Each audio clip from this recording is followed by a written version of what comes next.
Tell us about Empoli and Hellas Verona. Yeah, I'll make sure my mic is on there. Empoli, Hellas Verona. I had some. I mean, you could say, I think a joke with the Apex, this is a relegation 6-pointer so early in the season, right? First game in, but two teams who will be towards the bottom of the table. Empoli obviously overachieved last year, and they're a mid-table team. At least to start off, they started out very well last year. They were top 10 last year at the beginning of the season, and then eventually drifted off. Hellas spent the majority of the season at the bottom, but this game was a game where really not much went on. Empoli probably had the better of the play, I would say, in this game. They created a lot of opportunities. The keeper made some fantastic saves. I mean, Razvan Marin had a couple great opportunities that was stopped by the keeper. Huge miss by Giuseppe in the first half. Yeah, Giusepp's kicking himself because new team, right? We talk. He's one of the guys we talk about. He's going to move to a new team and going to flourish. Great opportunity, wide open, and fluffs the shot completely. Looked like Zaza there or something like that at a penalty spot. But the game kept going on, and as the game kept going, you're thinking, all right, the longer this goes, the more it favors Hellas, because Empoli should be winning in this type of game, but they couldn't finish the ball for whatever reason. Finally, after 75 minutes, the ball is bounced around the box, and the goal, what you kind of expected in this kind of game, an ugly goal that Bonazzoli bounces off the ground and goes in the box, and he's celebrating as he always does, and that's all Hellas would need. And Montipo was obviously fantastic, made some great saves in this game. Empoli created, but not enough. They were missing that final third, and Razvan Marin, I thought, played very well for them. He's going to be someone we're going to have to keep an eye on this year, taking that next step in his progression, but not finishing their opportunities, and that's going to be kicking them right in the end of the season. Not saying Empoli are for sure going to be at the bottom, but they're going to be in that bottom half table for sure. And so will this be 3 points that they're going to be kicking themselves at the end of the season? I don't know. This could be huge for Hellas. Yes, it's game one, but we know they're going to be towards the bottom. 3 points is 3 points.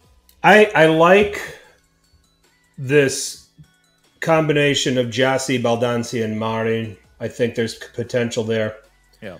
I think that Giuseppe was on our crap and a cracker team last year, and I think he's going to get out of that this year as this evolves, as he gets used to playing with those guys. I mean, you got a couple of guys, playmakers, compose on the ball.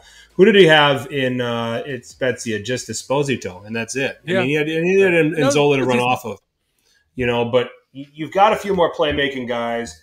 Grassi can absorb, and things like that, and he's got a lot of experience. Cancellieri looked lost out there. In this setup. I mean, give him that might be a give it time, new team, let him work his way in. And I think Caputo's the ideal striker for what's behind him, in this team. Just needs to be a poacher, just needs to be a guy that gets on the end of some of this stuff. And Caputo could find his way to 10, 12 goals this season, if he can, just kind of take care of himself and all this other stuff. So, I think you talked about Martin making the leap forward. I think Baldanzi makes the leap forward this year. Yeah. Sure. In the midfield, and I think he looked terrific as well. Created some chances. Wasn't particularly safe with the ball. He's willing to take risks. From the 10 position, and I think you want to see that from him. He should really too, because with guys like Caputo and Giuseppe, take the chance and go for the risky pass that maybe they're going to get, that they go behind the defense and get a goal, right? And Giuseppe nearly scored on the one play. I think that's what you want to see from a 10, as opposed to like what we said in the last game with Lobotka being a safe type player. As a 10, you got to be the one to kind of be the playmaker and set things up. And hopefully we see a step forward with Baldanzi this year. I do want to see more of Steven Spendi, who came on as a substitute. I like the energy he brought. Maybe in the next game that he gets the start over Cancellieri. Yeah. So we'll have to see how that develops. I don't know who you got to look and see who Empoli has next. I mean, Paolo Zanetti will set his teams up to not. I mean, he has this background about him. He'll set his teams up to not give up anything. Yeah. Or to try to take it away from you. They go to Monza next week. So interesting. Yeah, bit of a challenging game for them. But then they host Juventus, and then they're at Roma, and then they host Inter. So I don't know what Empoli's ownership did to piss off the ranking officials at Serie A, but oh my gosh, they must have done something. So, But those are my takeaways from Empoli. Yeah. Hellas Verona, I'm going to call it right now. I don't think they score 30 goals this season. There's 38 games. Yeah, it's gonna be hard to find out like where it comes from. Bonazzoli's gonna get some. I mean, I'm looking maybe 10 to 12 for Bonazzoli if the team I don't know. Maybe if they're finding him. If Bonazzoli has 8 with what he's got playing around him, that's going to be an achievement.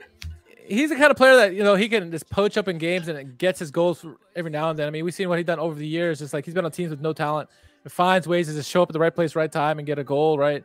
I expect some of that again, this year. But yeah, you look at the lineup for them, and it's like, who's going to really help them? And Ngonge, is a guy who we like, but can he help them out?